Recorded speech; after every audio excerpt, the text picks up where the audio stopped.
Bonjour à toutes et à tous, comment allez-vous? Hello everyone. Today we're going to be talking about France, about the pension system, about taxes, about options for people who are located in France. So if you are French or if you are somehow exposed to France, stay tuned because this video is for you. Hello, my name is Javier Correa. I'm a research and development associate here at Nomad Capitalist, where we help 7- and 8-figure entrepreneurs from all over the world, not just English-speaking countries, but really all over the world, optimize their taxes, relocate to different countries, and we provide a broad range of services to help you improve your lifestyle and reduce your tax bill overall.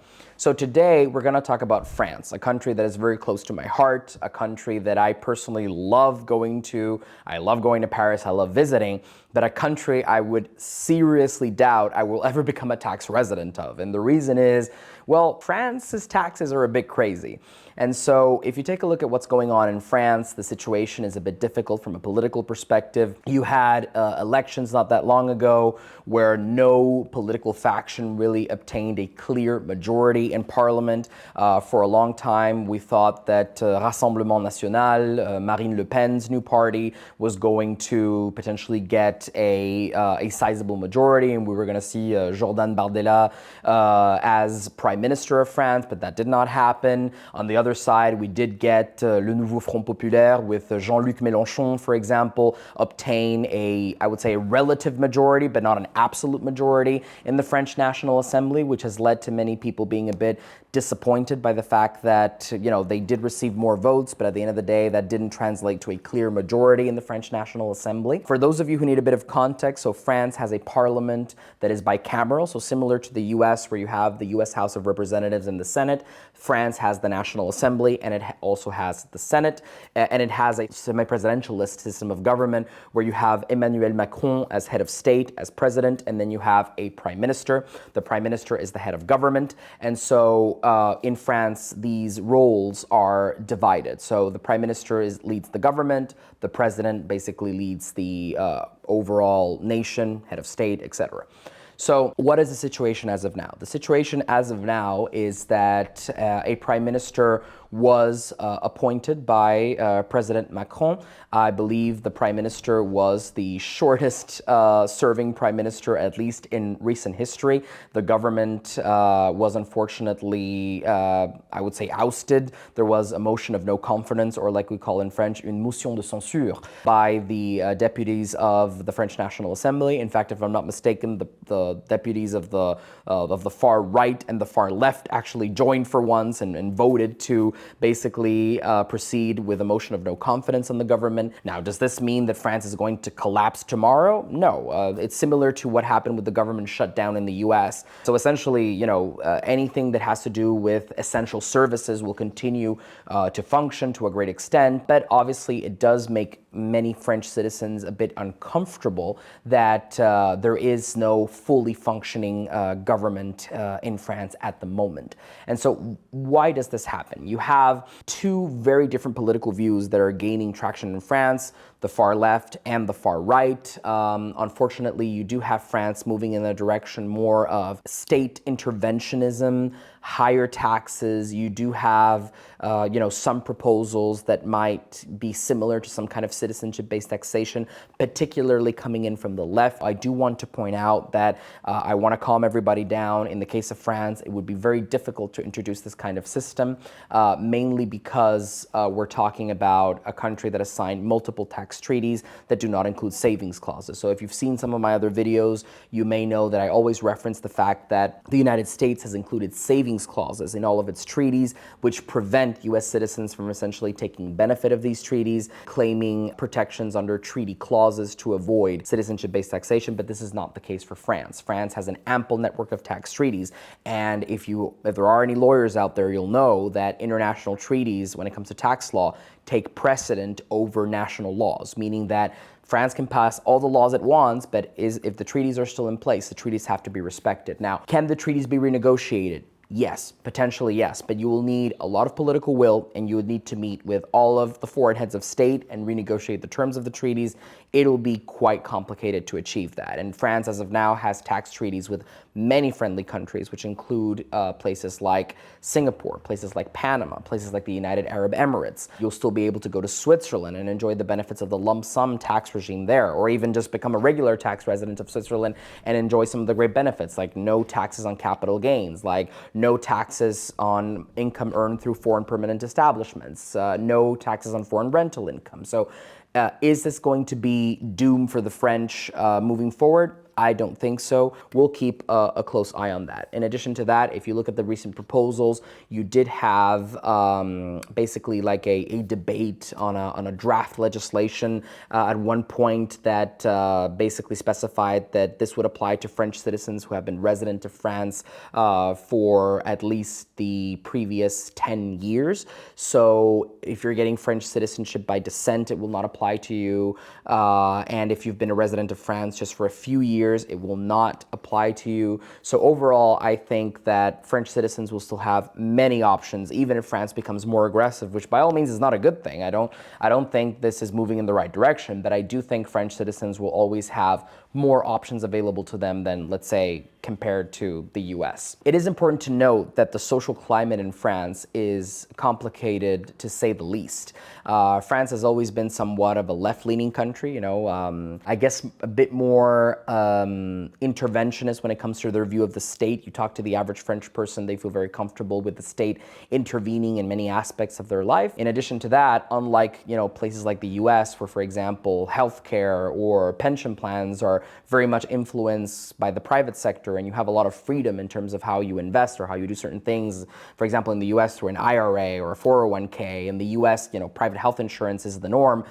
The US healthcare system may have a lot of issues, and I'm not saying it doesn't, but at the end of the day, you still have, more of a freedom of choice. Whereas in France, you do have a state-managed healthcare system. Now, granted, in France, you do have some more freedom in terms of picking your doctor that I see that, for example, is absent in places like the UK with the national healthcare system. But still, overall, if you're a kind of person that really wants that freedom to just, pay out of pocket or simply want the health insurance that you want, period, and you want to do everything privately, then France might not be exactly the best place for you, even if you can get a mutuelle and if you can potentially not go through la sécurité sociale, la sécu, like they call it in France. So as of now, France is in a bit of a political gridlock.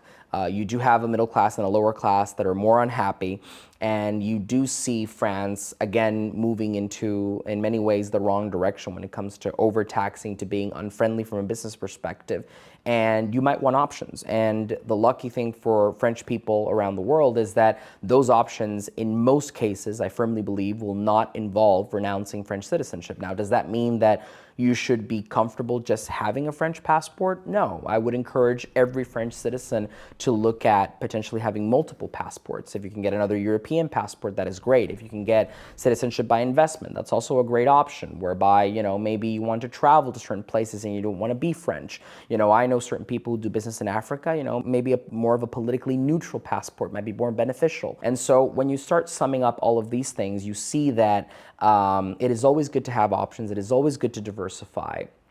And it is always interesting to have options to leave the tax net. And in the case of French citizens, those options might be very interesting, and you have some of them that are very close to home. So for example, where have we helped French people relocate? Some of our French clients have gone to Spain, very close to France. They even share a border, and they're very happy in Spain. Their kids go to the Lycée Français. We recently had an episode of Live Like a King Madrid. I love going to Madrid as well, and Madrid and Paris are some of my favorite cities, and you notice that Madrid is far more affordable than Paris. You have the Beckham law, and for a French citizen who relocates to Spain and becomes a tax resident of Spain under the Beckham law, you could have massive tax savings for a period of time, up to 6 years, and you are very close to home.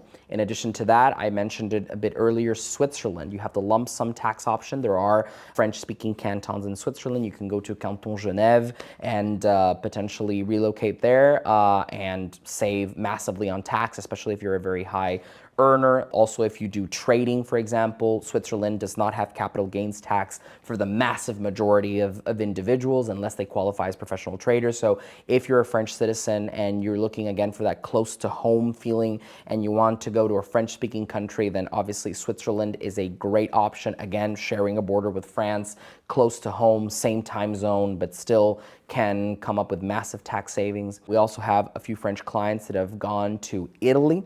So for example, Italy is another interesting option, 200,000 euros per year. You can have a beautiful villa in the Mediterranean. If you're a high earner in France and you want to stay within the confines of the European Union, then similar to Spain, Italy is a great option. More affordable in many cases than it is to live in most cities in France, particularly Paris, but still very close to home. And if you happen to be a right-wing oriented individual, and I would say that the policies of Giorgia Meloni might be interesting for you. Poland, a lesser known program, but also close to home if you want more of that Eastern European feel.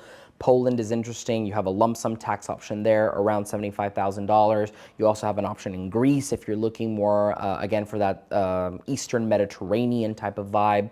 Ireland with its non-dom option if you're looking more for that, more of that English speaking, you know, more like US, UK type of lifestyle. I don't think many French people are looking for that one in particular, but it is obviously also an option. For those looking to go a bit further, you know, there are a lot of French expats, for example, in Panama. Again, I would emphasize that if you're moving with a family, the good thing is all of these places I've just mentioned all have some kind of lycée français. So you can basically go to these places and have your kids continue a French style education with a French curriculum and French teachers. So Panama, again, territorial tax country, nice for the French, well connected with direct flights to Paris. Not as close to home, but definitely interesting.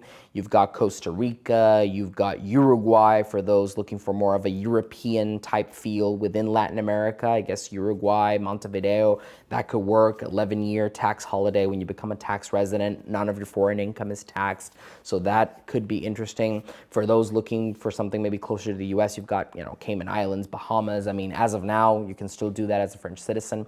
We have actually a great video on Monaco. Obviously, you know, French citizens can't really go to Monaco other than some very, you know, specific exceptions that you might find with French citizens that are basically born in Monaco, and we had a great video explaining that. But the important thing is, if you're French and you're looking at options and you want to have a plan B, or maybe you're looking for a plan A and you're looking to be an expat because you want to visit your country, you love your country, but you feel that it's maybe not going in the right direction when it comes to social policies, when it comes to economic policies, when it comes to tax policies, when it comes to environmental policies, know that you have options. Know that you have options close to home in Europe. Know that you have options in Latin America. Know that you have options all over the world that can truly help you as a French citizen reduce your taxes. And guess what? When you reduce your taxes and when you keep more of your hard-earned money, you can go back to Paris and you can enjoy a lot of the wonderful, you know, Parisian lifestyle that potentially you like, potentially you don't. But if you like it, you can enjoy it with a lot more ease because of the major savings, the major tax savings that you are able to obtain by moving overseas. Maybe not all of you are Parisians. I know that a lot of my French friends from Strasbourg or from Marseille, Lyon always say, ah, mais Javier, mais pourquoi tu parles toujours de Paris? C'est pas seulement Paris, la France. And I completely agree with you. France has a lot of wonderful places, and the same logic applies. Basically, you bring your tax savings with you, and that will allow you to maybe even purchase that property that you haven't been able to purchase yet. Maybe that will allow you to even just enjoy your time in France more as a tourist and just enjoy the beautiful side of France without having to worry about the taxes and the politics. So, les Français, sachez qu'on est là pour vous, sachez qu'on peut vous aider. Et merci beaucoup. Thank you very much. And if you like this video, subscribe to our YouTube channel, follow us on Instagram, nomadcapitalist.com/apply. On vous attend. Thank you very much, and I'll see you in the next video. This is how to live like a king in Medellin.